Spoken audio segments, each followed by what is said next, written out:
Hi, I'm Carla Hurt. I'm a Latin teacher who teaches from Year 7 to Year 12 in a high school in Melbourne, Australia.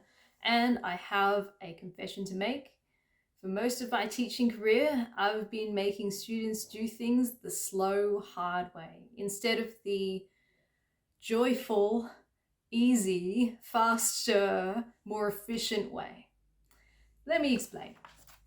Here is a story suitable for Year 7s. It will take them the whole 50-minute period it will keep them busy the whole 50-minute period while they're looking up words and things like that. Maybe a few strong students will blitz through it. Most of the class is struggling to get to the end by the end of the period, and I need to set it for homework so that they get it done by the next lesson. That's what's going to happen with this resource. I don't have to create anything. It's already made for me, and it takes up class time. And that's fine. But then here is another resource. This is a story-based video in Latin, and this takes 10 minutes to watch and is a total pain to make, but it only takes 10 minutes to watch. Which one is more efficient? Which one delivers more Latin?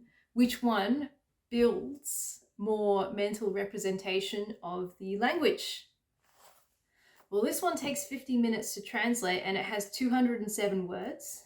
This thing, my Minecraftian video series, has an average of 600 words in the video and about 10 minutes or so.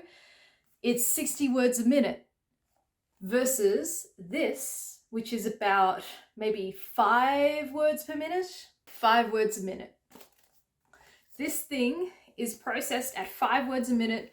This is processed at 60 words a minute. This is 12 times more efficient than this. What if I measured the words per minute processing potential of all activities that I do in class? I've gone and put them on a graph here. These are all the kinds of activities that I do with my lower year levels. I've done it for the higher year levels too, but I'll show that on a separate time. What I have here is I counted up the amount of words of comprehensible input that I typically delivered to a year 9 class in an average class. And that ended up being 4.3 words per minute over the course of a 50-minute period. They're processing things slightly slower than my year 7s are, who are struggling and translating about 5 words per minute through that. That kind of makes sense because I include a range of activities through the lesson. I don't just make them only read. I'm supposed to make them excited about stuff. So you got to change the activities, and some of the activities are things a bit more like, hey guys, remember what we learned last lesson? Let's write it on the board, or things like that, which actually don't have as much input per minute. So that's the first little thing. About 4.3 words per minute is the average for a year 9 lesson. And a translation task for a middling to weak student really takes about 5 words per minute. That's like they need 2 minutes per line kind of thing. Like 10 lines take about 20-ish minutes to translate when it's from the Oxford Latin course, and they're really quite slow at translating. If they're a stronger student, then they may be going for about 10 words a minute, where they're doing about a line a minute. 10 lines takes about 10 minutes to do, that kind of thing. This is all kind of normal, and translating really takes a long time.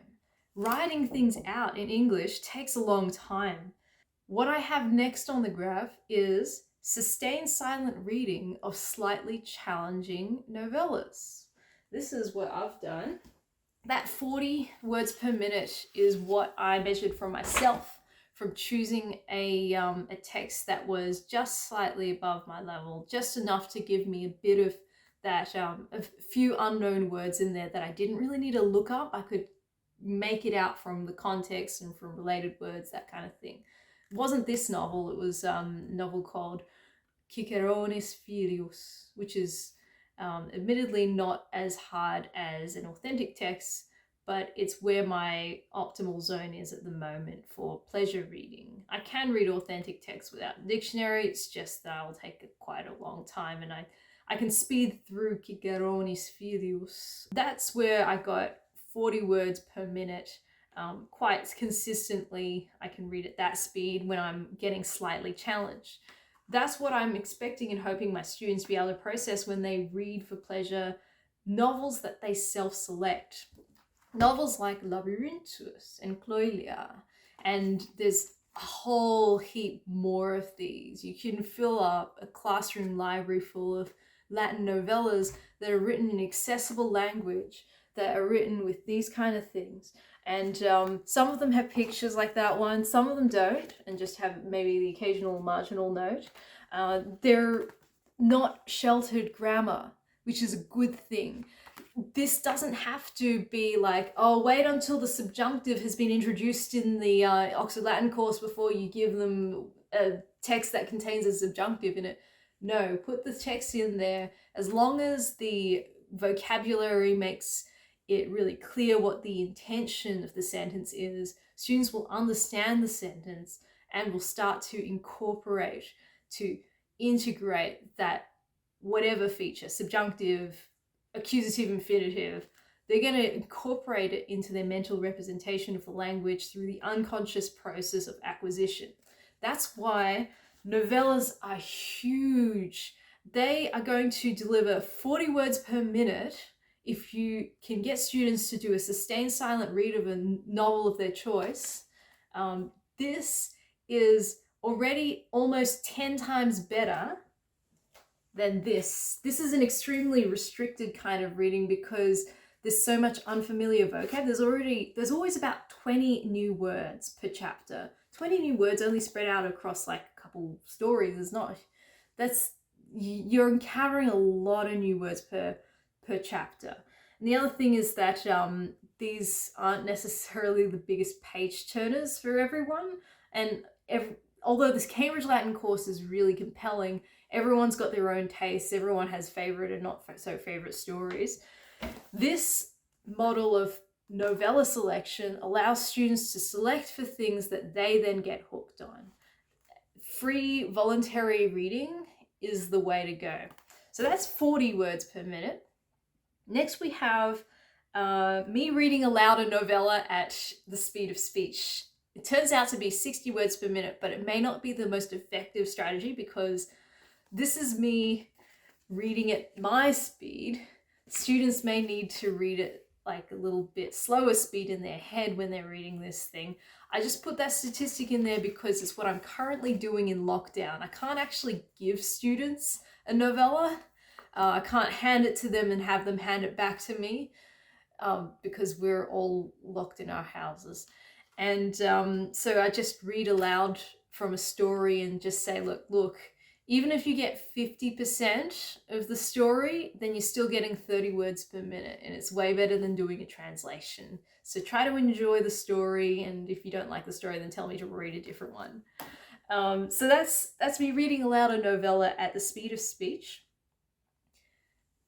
Top of the list is my Minecraftium Latin through comprehensible input series.